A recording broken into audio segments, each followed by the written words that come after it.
Hey everybody, Sean here with my good friend Cody. We just got out of a screening of the latest film in the Marvel Cinematic Universe, Thor, Love and Thunder. This is the fourth Thor movie, the first of the original Avengers to get a fourth movie. And, well, like most of Phase 4, not everything is a surefire hit. I want to just come out right out the gate and say it. I don't hate this movie. I don't really love it. I think it's just kind of all right. Yeah, it's not bad. It's just kind of like middle of the road. Yeah, and at this point, I'm just like, what happened? What you would expect, pretty much. Yeah, with Phase 4 has not been very good. Let's be honest. Like, the best thing in Phase 4 was Spider-Man. That one's genuinely good. Definitely. Doctor Strange, I like the direction, Sam Raimi's direction, but the script is a mess. A lot of it doesn't make much sense. Eternals was awful. Black Widow was bad. Shang-Chi was all right, but I've already forgotten pretty much everything that happens in that movie. Right. The MCU TV shows, they've made so many now at this point. I didn't watch Moon Knight. I didn't watch Miss Marvel. I mean, it's just content at this point.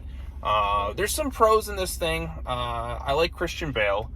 The movie's biggest issue for me is it's tonally just kind of all over the place. It tries way too hard to be funny. Yeah. And it takes away from the moments it tries to be serious. It just does not fit, in the same movie.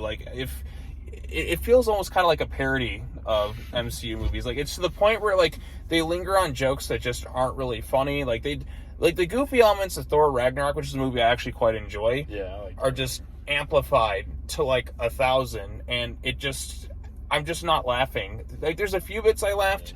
Thor's character, what even is his character anymore? He's just a big joke. He's such an idiot.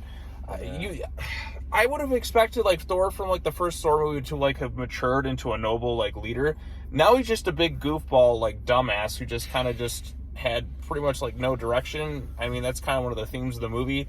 And then he comes into contact with Jane Foster, who's now the Mighty Thor, which I guess is based on some of the more modern comic books where she becomes Thor. And the explanation for how she does actually does make sense within the context of the movie, because I remember before it was this big deal when somebody could lift Mjolnir all that. But here it makes sense because Thor, when they were a couple, was telling Mjolnir to basically just look after her. Yeah. So it made sense how she was able to kind of get to that point. In that context. But like I said, the pros in this movie, Christian Bale is really good when he's on screen, because he's not in the movie as much as I thought he would be. I even like Natalie Portman in it. I thought she did well. Probably in terms of the three Thor movies she's in, this is the best she's been. In terms of her chemistry with Chris Hemsworth, it felt the most believable. There's a few jokes that do kind of work, Russell Crowe as Zeus, has some funny bits when he shows up. Yeah. When he's in the movie, he's not in it that much. He's really only in it for one, maybe two scenes. And then, what did you think of it overall? I mean, I thought it was just kind of pretty much just to be expected. Everything that I saw in the trailers and stuff was just kind of it's okay, and then I went and saw it and I was okay, that's what I expected to see. There wasn't anything special. Yeah, nothing special happened, nothing really groundbreaking, nothing, there's nothing crazy end credit scene or anything that revealed anything in the movie. It's just kind of okay. What is the direction of the MCU anymore? We're so far into this phase, and I have no idea what they're even really doing. Is it what are those? I feel they're doing more shit. They're doing things with the cosmic beings or whatever they're called. The Celestial. They're doing more shit with Disney, the Disney Plus shows, setting more shit up with those. Because Loki, they set up this whole shit with Kang and shit, but they haven't done anything with it yet. So I don't know. Right, maybe season 2 Loki. I can't keep up. I can't really follow, for the most part, what's going on in this phase anymore. I've already forgotten so much. Phase 1 through 3, it made sense what they were doing. The big overarching story is a simple one to follow that people can kind of get into. Infinity Stones. Got to get the Infinity Stones because Thanos is going to wipe out half the universe. But now after that, they're even the stuff with the Infinity Saga, based on the stuff that's happening after that, they make it all feel really insignificant anymore. Loki, it's people are just using the Infinity Stones just they don't mean anything. So they they devalue like what happened earlier on with this current phase of Marvel movies, and it's a real big kind of disappointment to me. Like, there's nothing like that's really gripping or engaging outside of Spider-Man. Like, Spider-Man was genuinely really good, but now like they're doing the multiverse and everything on there. Like, I don't have much of a connection anymore. Most of the main Avengers are gone. Thor pretty much is gone at this point because he's not the same Thor that we've come to see in like the earlier stuff. Thor was at his best in Avengers Infinity War, I feel like, because he still had the comedic bits in there. Not overly done, but like you could sense the pain and sense of loss he was going through. But you could also like see him get serious at times. Like he was serious when it counted. Now Chris Hemsworth, I think he's just being a big goofball, like just a dumbass, like at this point. Like, that's Thor, and it's just like, God, this is such a shell of like this character. Like, I would have expected him to kind of really grow and evolve into a mature leader, but now he's just goofy. That's literally it. He's just, I mean, goofy can be fun sometimes and entertaining, but it's gotten to the point where it's like every scene they're just trying to throw in some really unfunny joke. Korg, I hate Korg. I mean, a lot of people like Korg in the last movie. Like, he doesn't shut up. Like, you'll have a really serious scene that actually has some nice, genuine emotions to it. And then here comes Korg with his goddamn narration, and he doesn't shut up. And he just kills the scene entirely afterwards. So, like, you could have had something, too, because the stuff with Christian Bale and the more serious elements with Jane Foster and her having, I guess, spoilers at this point, it's just an alright movie. It's not a bad movie, but it's not a very good movie. I don't hate it by any stretch of the means. But yeah, so spoilers right here. She has cancer. And she is dying, and so she turns to Mjolnir.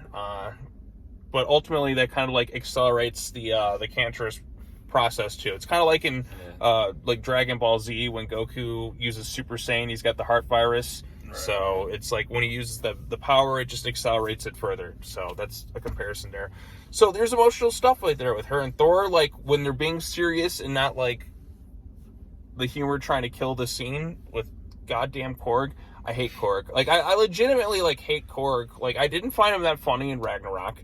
I know some people did, but he never shuts up. And like when you think he's finally dead, I'm like, yes. Like I was like, yes, Zeus killed him. And then it's like, oh no, we just have a rock face. Oh, like Taika Waititi, I get a lot of people like his movies, like, but man, like his character is just so annoying. It's not fun. He's never funny. I just want him gone. I don't know. I don't know. The Guardians of the Galaxy are in this thing, and you kind of forget that they were in it by the end of the movie. They're like they show them all in like all the trailers, like Thor and the Guardians. Don't expect much of that. Don't like unlike like Thor Ragnarok, where Hulk is like a big factor throughout that whole movie. Yeah. The Guardians are in it for like the first 10 minutes of the movie, and then they're just gone. I think because this was supposed to come out like after like Guardians 3 or something. Like I don't know what the deal is between those two movies, but it's clear like Thor went off with them. I guess he was going to be Guardians 3. I don't know if he's going to be in it now. Who knows what's going to be happening with the MCU anymore. Everything just feels kind of messy. Like, even, like, Spider-Man and Doctor Strange, too. They were supposed... Like, Doctor Strange, I guess, was supposed to come out before that, and then things changed. It just feels like everything's just kind of messy now, and it doesn't feel like there's a real grand direction. I like Doctor Strange 2 more than I like this movie. Like, that's by a lot, actually, because, like, I like Sam Raimi's direction. Wanda, who's a character I was never really a big fan of as a hero, is more interesting as a villain to me. So, and like Sam Raimi's direction, there's a little bit more creativity with it. I like Doctor Strange 2 more than I like Thor, Love and Thunder. Like this one, it's pretty forgettable for the most part. The jokes don't always land. And like the biggest issue for me is just the tonal problems, because you'll have kind of a really serious scene that could have been more engaging if the rest of the movie was a little bit more serious. Yeah, I get having some levity here and there, but this movie, it's like we linger on like in the previous movie that had the whole like play thing with like Loki and that, like, you know what I mean? Like they had like the little skits where they all kind of like played versions of themselves, like a play to honor Loki. They do the same thing here. Like Asgard, they make like its own little theme park type place, and they bring back Matt Damon and all that, and like people got a laugh out of it, but it just goes on and on. Like now they bring in like Melissa McCarthy to play like their sister or whatever. So yeah, another thing that was missing from this movie, and I didn't really think about it until like it was halfway through the movie.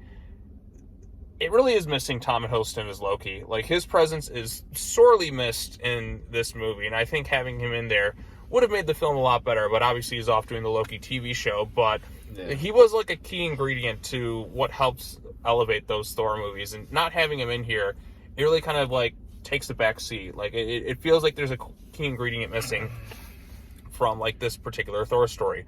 Yeah, you didn't necessarily need him in there, but like just a small little Loki nod I think would have helped. Main villain of this thing, like I said, Gorr Christian Bale's good. He's just not in the movie enough, and like the comedy just kind of sucks away from the serious bits.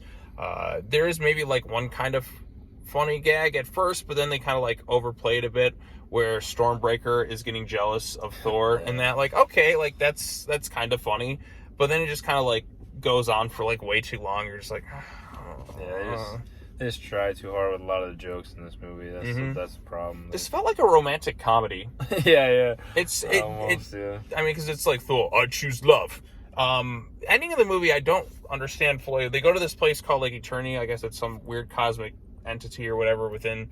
Gorr makes like his last dying wish is to bring back his daughter.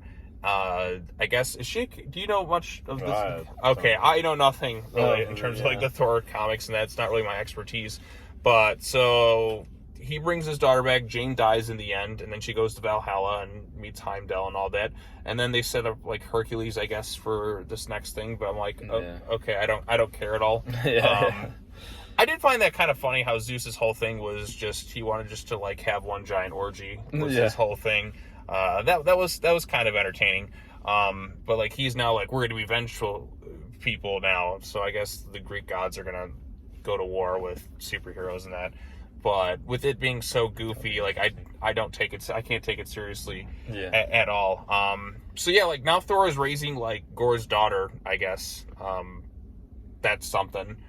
And why does she get Stormbreaker and he gets Mjolnir? Like, that was weird to me too. But I guess probably because she's not worthy to wield. I don't know. Like when Cap wielded Thor's hammer in Endgame, it felt like a big epic moment. Now anybody can just wield it. Like everything like before feels insignificant now. You notice that? Like it just feels like everything just is lesser and lesser. The only thing this phase that really was like worthy was Spider-Man. Like, because that one felt like 3 generations of Spider-Man. There was like the emotional beats there. It was cool to see them come back. Cool. That's the only one like this phase, and that's more of a Sony movie than a Disney movie. And it's just a shame. Like, I don't know what Disney and them are doing with the MCU, but I mean, a lot of people I feel like are checking out a bit too. Like my friend just didn't want to come see this movie. Like I asked him to come see it too, and he's just like, no, I have no interest. Like that looks bad. And yeah, like the trailers made this movie look pretty bad. Like it wasn't as bad as I thought it would be. Like I don't despise it or anything like that, but I'm just like, God, what happened? Where did things just fall off? It feels like Endgame is where things really just fell off. Yeah. Because really every movie post Endgame outside of Spider-Man No Way Home, I shouldn't say Far From Home because I don't like that movie at all. Like that's an awful Spider-Man movie. Just everything afterward just feels like just insignificant, like lackluster for the most part. Like maybe like you'll get some entertainment bits, but like they don't really stick with you. The only one that really has is Spider-Man, like the most recent one.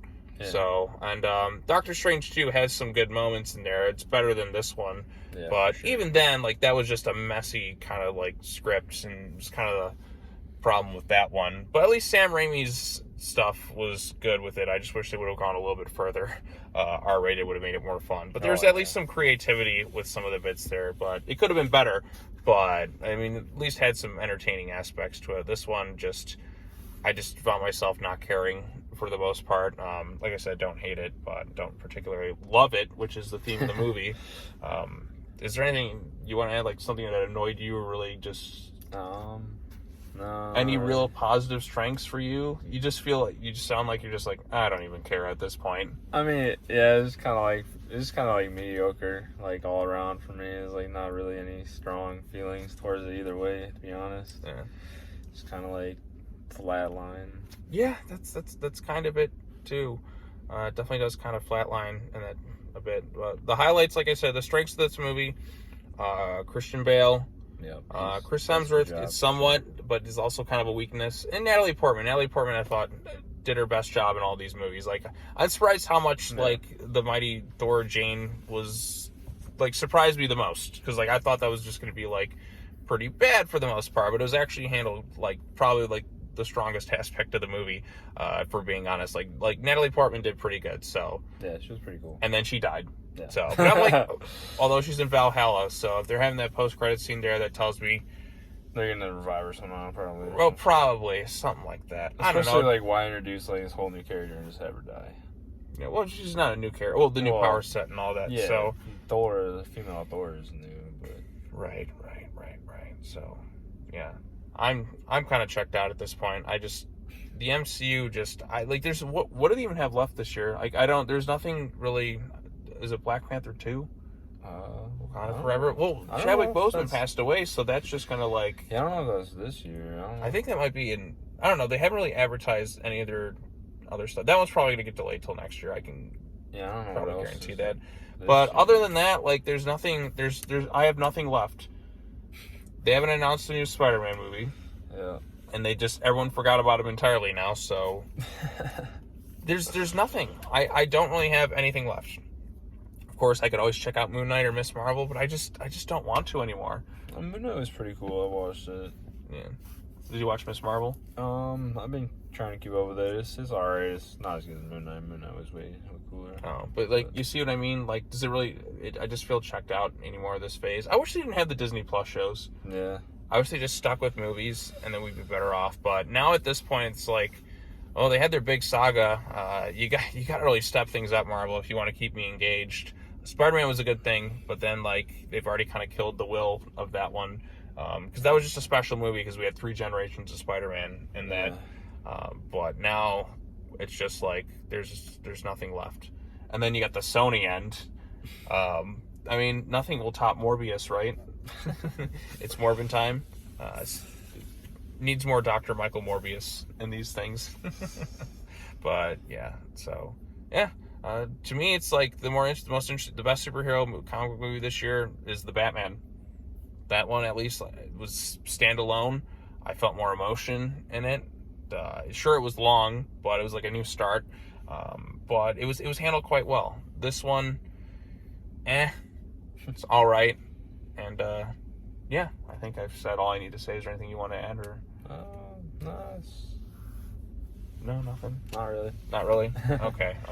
Well, thank you for joining me, sir. It's always good to have somebody to like bounce off of a bit. And then like when you're saying something, I can think of something to say too. So that's it. That's Thor for Love and Thunder. I'm not really recommending this thing. But if you want to watch it, I'd say wait for Disney Plus. Yeah. Like you're not missing much. Thor Ragnarok was a much better movie than this one. Like, I like Thor Ragnarok. I actually genuinely did. Yeah, it went a little bit too far at times with the comedy, but like I said, the action was good. I'll say another pro in this movie: the music. Clearly, the director loves Guns N' Roses, and I love Guns N' Roses too. So they've managed to play a good amount of Guns N' Roses songs in it, and to the point where one of the characters even names himself after one of the Guns N' Roses. So if you like Guns N' Roses, that's a pro here. So the music's good. The music's good too, and I like the. There was one kind of neat scene where things went black and white, and there's a little bit of color added to it. But other than that, it's not. It's more of a like wait for streaming type thing if you want to watch it. Otherwise, it's just bleh. So, all right. Well, that's all I got to say about it. Thank you very much for joining me, sir. I appreciate it. If you have any thoughts on Thor: Love and Thunder, let me know and let us know in the comment section down below. Be sure to like this video, share it with your friends, subscribe to the YouTube channel for more content, and bell for notifications. More stuff coming up in the future, but until then, as always, take care now. Bye-bye then. We'll see you all in the next video. Peace.